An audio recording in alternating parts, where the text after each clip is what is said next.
આપણા મુખ્યમંત્રી, ગૃહમંત્રી અને બીજા મંત્રીમંડળ એ રાજ્યોના સરકારોને સલાહ આપવા માટે બહાર આવે છે. લાંબા લાંબા ટ્વીટ કરે છે, કેન્ડલ માર્ચો તમામ વિસ્તારોમાં કાઢવામાં આવે છે. ઝઘડેની ઘટનામાં આટલા દિવસો સુધી સ્થાનિક નેતા હોય કે ગુજરાત સરકારના ગૃહમંત્રી, મુખ્યમંત્રી જે મૌન સેવ્યું છે, એ મૌન આવા કૃત્ય કરનાર લોકોને હિંમત આપતું હોય છે. સ્પેશિયલ ફાસ્ટ ટ્રેક કોર્ટો બનાવવામાં આવી ગુજરાતમાં. આ કોર્ટોમાં પણ 912 જેટલા કેસો આજે પેન્ડિંગ છે. ત્યારે આવા કૃત્ય કરનાર રાક્ષસી નરાધમોને તાત્કાલિક ધોરણે કડક સજા થાય, એમને ફાંસીની સજા થાય, એ માટે આવનારા ભવિષ્યમાં સરકાર કડક કાયદા બનાવે એવી અમે માંગ કરીએ છીએ. ઝઘડે દુષ્કર્મમાં ભોગ બનનારી આપણી દીકરી છેલ્લા એક સપ્તાહથી મોત સામે લડી રહી હતી અને આ જંગમાં હારીને જ્યારે એના મોતના સમાચાર સાંભળવા મળ્યા ત્યારે આપણે સૌ ખૂબ દુઃખી થયા છે.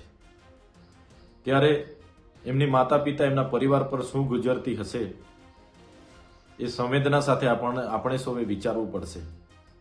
આજે છેલ્લા 10 વર્ષમાં ગુજરાતમાં આવા કેસોની સંખ્યામાં 400 ગણો વધારો થયો છે અને આવા નરાધમોને ફાંસી આપવા કે આ પરિવારને ન્યાય અપાવવા માટે પણ ઘણો વિલંબ થાય છે.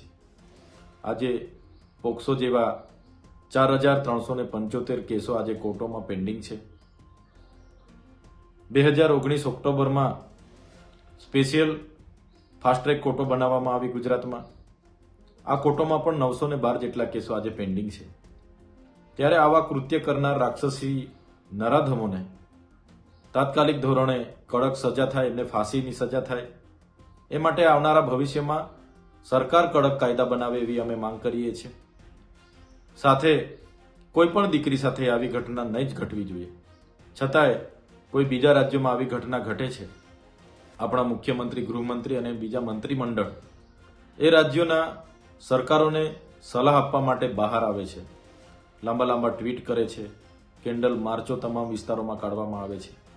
ઝઘડેની ઘટનામાં આટલા દિવસો સુધી સ્થાનિક નેતા હોય કે ગુજરાત સરકારના ગૃહમંત્રી, મુખ્યમંત્રી જે મૌન સેવ્યું છે, એ મૌન આવા કૃત્ય કરનાર લોકોને હિંમત આપતું હોય છે. એટલા માટે આવનારા ભવિષ્યમાં કડકમાં કડક કાયદા થાય અને આવા કૃત્ય કરનાર વ્યક્તિને જાહેરમાં ફાંસી મળે એવી અમે માંગ કરીએ છીએ. આપણે એક બાજુ મહિલા સુરક્ષાની વાત કરીએ છીએ, બેટી બચાવ બેટી પઢાઓની વાત કરીએ છીએ, પણ જે ગુજરાતમાં છેલ્લા એક વર્ષમાં 648 જેવી આવી ઘટનાઓ ઘટી છે, એ આપણી વરવી વાસ્તવિકતાઓ છે જે આપણે બધાએ સ્વીકારવાની છે. અને આવનારા દિવસોમાં આવી ઘટનાઓ પર રોક કઈ રીતના લગાવાય એ બાબતે આપણે બધાએ ગંભીરતાથી વિચારવું પડશે અને એના પર નિયંત્રણ આવે એ પ્રકારની બધા જ લોકોએ આવનારા ભવિષ્યમાં પહેલ કરવી પડશે અને સરકાર આ બાબતે ગંભીરતાથી વિચારે એવી અમે માંગ કરીએ છીએ.